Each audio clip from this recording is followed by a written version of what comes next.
Teman-temanku Shalom, berjumpa lagi dalam YouTube channel Tanya Aja Pasti Ku Jawab. Berikut ini kita akan menyaksikan sebuah diskusi tentang ketauhidan. Seperti apa sebenarnya diskusinya? Saksikan video ini dari awal sampai habis dan semoga memberikan pencerahan ya.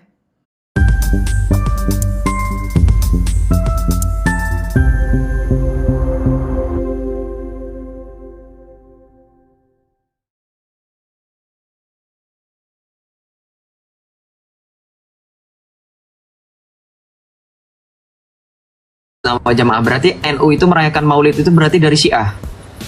Iya, mereka itu menambahkan dari Iya, pendirinya. tuh dengerin. Gue masih tanya alasan gue murtad.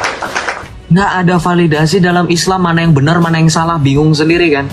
Saya dengerin kamu, misalkan kamu bilang oh ini salah ini benar Joseph, saya nggak bakalan menerima apapun jawaban dari kamu karena kamu tidak punya otoritas. Kamu bukan seorang ulama. Kamu pun mengakui kualitas ilmu kamu masih berada di bawah rata-rata, masih awam, masih banyak yang harus dipelajari.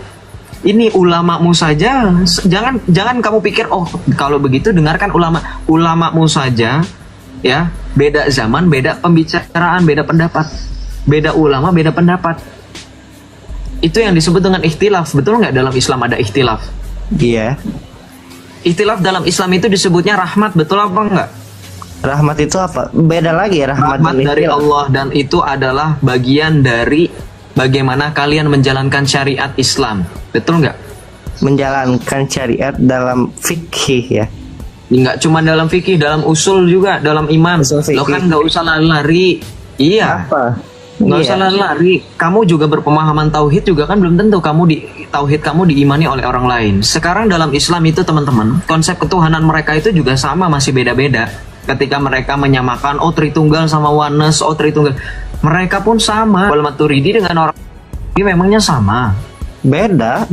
Nah, beda kamu akuin. Kalian menganggap kebagaimanaan Tuhan, ini baru konsep tauhid ya. Kita bahas tentang kebagaimanaan Tuhan, kebagaimanaan Allah, kebagaimanaan Allahmu sama apa enggak? Di satu sisi Syekh Ibnu Taimiyah itu dikafir ulama karena menjisimkan Allah. Apa itu jisimkan Allah teman-teman? Artinya mengatributkan Allah mereka dengan fisik. Punya tangan, punya arah, punya mata.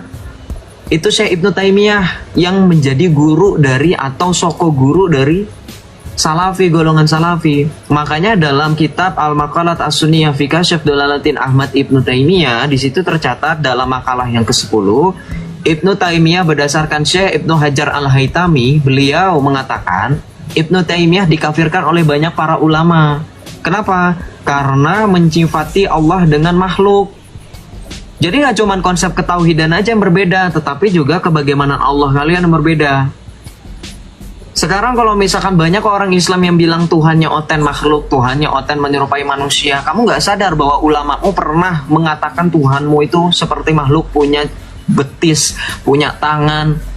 Mau saya tampilkan kitabnya Al-Maqalat As-Sunniyah fi Kasyf Dolalatin Ahmad karena Anda sudah memberitahu saya dan saya juga baru tahu tentang ya kemarin baru tahu serius, baru tahu kamu serius. Ya, coba cari. Saya coba jujur ya. Apa? Berarti kamu baru tahu? Ya, saya jujur saja. Saya tampilkan buat saudara semua yang ada di sini. Saya bertanggung jawab kok kalau misalnya saya bilang saya tampilkan. Saya bertanggung jawab kok. Saya nggak seperti kebanyakan orang Islam seperti Nandar dan Zuma. Bentar. Kemarin itu yang Anda kirimkan tuh hadis yang menerangkan Allah berwujud pemuda kan yang Anda? Dengerin dulu, saya nggak lagi bahas hadis ya. Saya lagi bahas tentang kesesatan para ulamamu yang nggak bisa menentukan mana yang benar, mana yang salah. Karena itu terlalu relatif bagi kalian sehingga kalian tidak bisa menentukan kebenaran secara absolut. Nih kitabnya. Saya mau naikkan orang Islam yang lain ya. Saya mau supaya yang Islam yang cuman congor di bawah, yang cuman jadi jihadis typing di bawah membantu si Chief ini ya, yang bilang katanya saya sesat, gak ada data, ini data saya. Ini 1000 halaman loh kitab ini tebalnya nih. Kamu pikir saya ngomong itu asal-asalan aja? Enggak loh. Saya dididik oleh gereja Katolik itu kalau mengimani sesuatu, kalau meyakini sesuatu harus pakai dalil. Kamu bisa bahasa Arab, silakan bahasa Arabnya nih Pak. Al-Muqallam. Bentar, itu Al-Muqatta Sunniyah. Yang benar, dari ulang dari sini. Al-Muqa Al-Muqo, udah salah. Al-Maqo, ini udah ada, Bang, ini udah tanda bacanya. Anda dari mana bacanya Al-Muqo? Ini tanda baca fathah atau domah? Yang Islam Anda atau saya? Yang Islam Anda atau saya? Itu fathahnya juga pada kaf. Iya, berarti al-maqalat. Al-maqalat. Iya. Al-maqalat. Al-maqalatus sunniyah. Ini bisa baca? Fi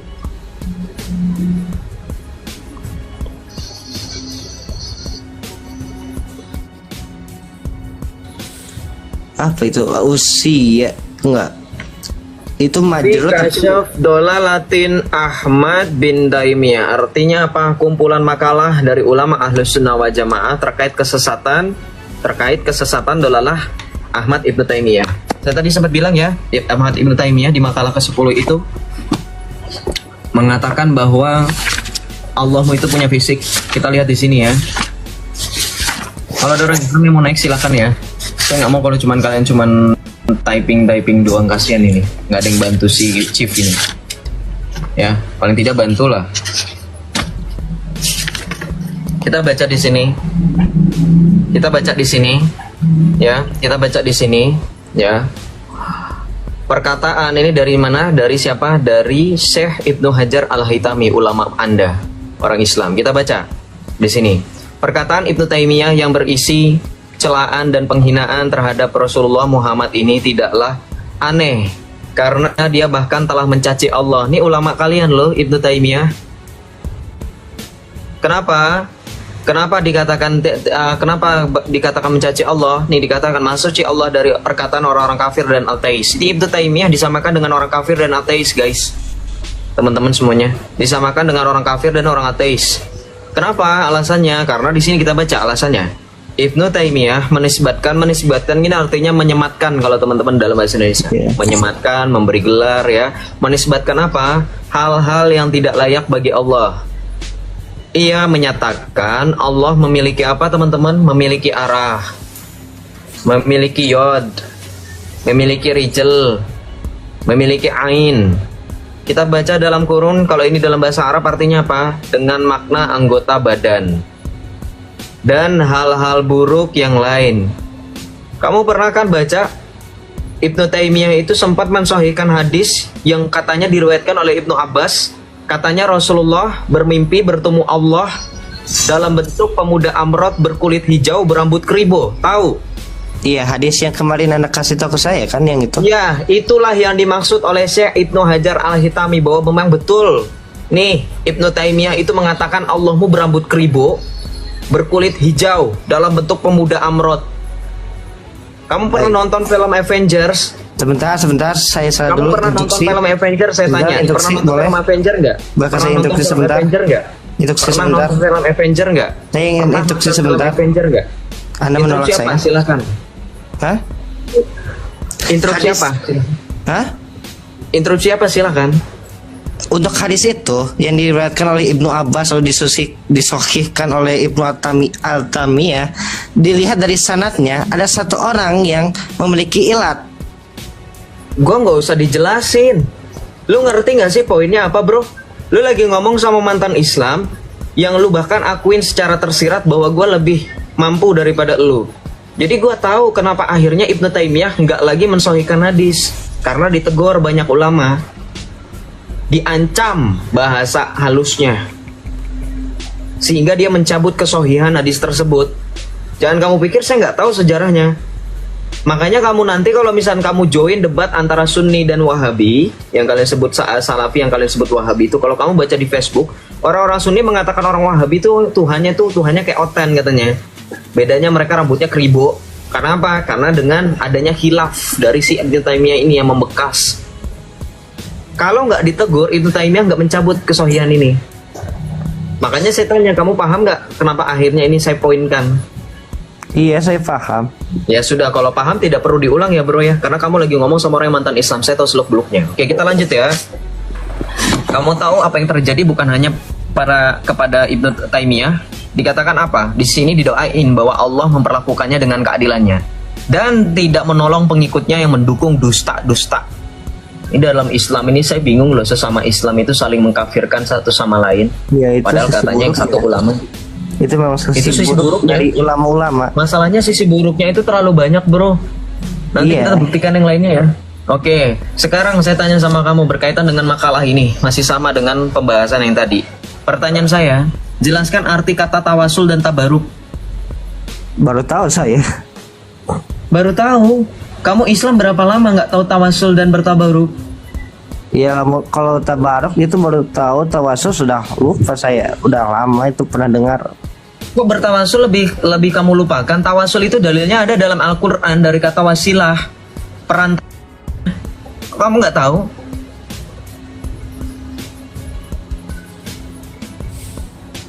Silakan lanjut. Sekarang saya tanya sesuai dengan judulnya. Perkataan Ibnu Taimiyah dalam mengharamkan, saya geser dulu stikernya. Dalam mengharamkan tawasul dengan para nabi dan orang-orang soleh, serta mengharamkan tabaruk dengan mereka dan dengan peninggalan-peninggalan mereka. Apa maksud ini? Kenapa Ibnu Taimiyah mengharamkan ini? Untuk tabaruk itu apa? Nggak usah nanya saya, yang Islam kamu. Ngapain kamu tanya saya? Kamu nggak malu? Anda yang tadinya katanya berilmu, kenapa Ya sudah, saya jelaskan. Tabaruk itu artinya mencari keberkahan, ngalap berkah kalau kata orang Jawa, ngalap berkah dari para kiai ulama nih, tabaruk. Kamu mau bukti? Buktinya? Tidak perlu, saya sudah percaya. Kenapa malu ya? Soalnya banyak orang Islam Apa? yang katanya minum air ludah ustadz ya, minum kencingnya Iya. ustadz. Nah itu Dan namanya itu- bertabaruk teman-teman. Iya, emang sesat yang seperti itu. Oh emang sesat God, akhirnya diakuin. Ya tidak. Tahu nggak kenapa seperti itu? Mau tahu kenapa? Karena kalian mengikuti kebiasaan para sahabat para sahabat ketika mereka masih di zaman Nabi. Kamu tahu nggak cerita bagaimana Rasulullah itu ketika dia buang air itu di zaman Rasulullah sudah ada WC merek Toto nggak? Kamu tahu Toto nggak? Toto Enggak. itu merek WC itu, WC jongkok, WC duduk itu ada Toto. Kamu tahu Toto? Merek. Terus? Nah di zaman Rasul kan belum ada. Kamu tahu nggak bagaimana Rasulmu itu buang hajat, buang air? Tidak. Disimpan di dalam suatu wadah yang dia taruh di bawah kolong kasurnya. Tahu kisahnya? Tidak Disimpan tahu. di bawah. Saya baru tahu malahan. Anda Baru tahu, silakan kamu kalau seperti misalnya itu. nggak percaya dengan omongan saya, kamu cari tahu nanti kisahnya. Banyak yang mengisahkan dan itu sahih. Enggak. Nah, Sumbernya langsung saja satu sumber. dan ketika Rasulullah ingin buang air, dia kan punya ibaratnya kalau kita bilang ART. Dia punya pembantu. Nah, pembantunya ini bersih-bersih ceritanya. Kemudian ketika Rasul ingin buang air, dia melihat ke kolong kasurnya, ke kolong tempat dia tidur, saya nggak tahu namanya kasur atau apa bahasanya. Tidak. Kemudian Nah, Kemudian wadahnya tidak ada di tempat. Lalu dia bertanya kepada istrinya. Istrinya tidak tahu. Kemudian dia bertanya sama yang ART-nya ini, ibaratnya pembantunya ini. Boleh tahu apa yang dikatakannya? Dia buang katanya. Buang kemana? Ternyata diminum sama dia. Apa yang dikatakan oleh nabimu? Sesungguhnya engkau telah mengalap keberkahan dariku. Itulah dalil kenapa orang-orang kalian zaman sekarang itu menganggap bahwa orang-orang soleh nih, orang-orang soleh bisa nih mengalap berkah. Nih, kita lihat di sini nanti nih. Kita lihat di sini mana lagi? mana? Kita lihat di sini. Boleh Bentar. bertanya dulu nggak? Apa? Yang tadi itu pada zaman siapa kalau tahu? Di zaman Rasulullah kan saya dengar. Bukan. Saat mana? istrinya siapa namanya? Kalau boleh tahu. Aisyah. Aisyah. Saat Rasul berumah dengan Aisyah itu kasusnya itu tidak seperti kasus sekarang. Kasusnya Makanya saya bilang kan, saya dulu bilang. Tadi saya sudah bilang, kamu dengerin nggak makanya saya ngomong. Saya sudah bilang, saya nggak tahu bentuk kasurnya sama dengan sekarang atau tidak, tapi narasi yang dilakukan adalah bahwa wadahnya itu disimpan di bawah atau di dekat kasur. Lalu Anda percaya tentang hadis itu? Wah, tetap percaya lo orang sohi. Kamu nggak tahu memang. Ya hadis yang tadi juga yang Ibnu Taimiyah itu kan sahih, tapi kan itu tidak dibenarkan. Bukan disahihkan oleh Ibnu Taimiyah. Dari sanadnya saja, dari perawinya saja sebelum Ibnu Taimiyah itu sudah sesat. Ada yang ilat, tahu ilat? Cacat. Jadi ingatannya itu jadi lupa gitu, kacau. Makanya itu jadi maudhu. Lalu seperti yang Anda katakan tadi, Ibnu Taimiyah tidak sahihkan kembali hadis tersebut. Silakan.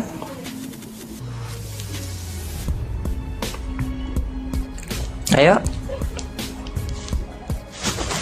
Jadi saya tidak percaya ya ke dua hadis itu sahih, benar sahih. Karena tidak ada ajaran seperti itu. Jadi kalau ingin, oke, silakan. Kalau ingin apa? Kalau ingin lebih tahu, baca dulu Quran. Kalau ingin tahu, baca dulu Quran. Sekarang saya tanya sama Anda, di mana ayat dalam Al-Quran Anda mengikuti Muhammad sebagai suri tauladan?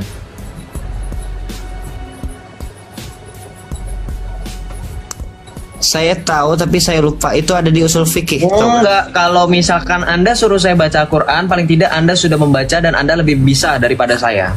Kalau Anda mengatakan saya tahu tapi saya lupa, itu namanya Anda bukan tahu, tapi Anda benar-benar tidak tahu. Jangan berbohong, jangan kebiasaan memakai kalian biasa dalam mempertahankan kebohongan atau apa yang disebut dengan takia. Mau saya bantu? Mau saya bantu? Tidak perlu, saya masih ada bukunya, maka saya akan buka dulu. Mau saya bantu nggak? Suruh buka Al-Quran loh, bukan buku. Bukan, ya kan buku ini memiliki kutipan-kutipan. Al-Quran, nggak pede dengan Al-Quran, nggak pede dengan Al-Quran, nggak pede dengan Al-Quran, nggak pede. Ya ayat Al-Quran. Ya, mau tahu nggak ayat Al-Quran di mana? Ini di Al-Quran. Ya udah, buka Al-Quran, bukan buka buku di luar Ya Al-Quran. kan saya lupa ayatnya yang mana. Ya sudah, carinya makanya di Al-Quran. Kebanyakan alasan. Mau gue bantuin gak? Sekarang lu buka Al-Quran, lu tutup buku yang lu buka sekarang, lu buka Al-Quran. Lu harusnya lebih percaya otoritas Al-Quran, karena Al-Quran firman Allah. Lebih berkuasa firman Allah atau tulisan manusia? Katanya kalian alergi dengan kitab karangan manusia. Kitabnya Biblos karangan manusia. Diskusi sama Joseph, maunya kitab karangan manusia daripada sentuh Al-Quran. Alergi kalian dengan Al-Quran, biaran kayak gini. Buka surah Al-Ahzab 21. Al-Ahzab 21, sebentar.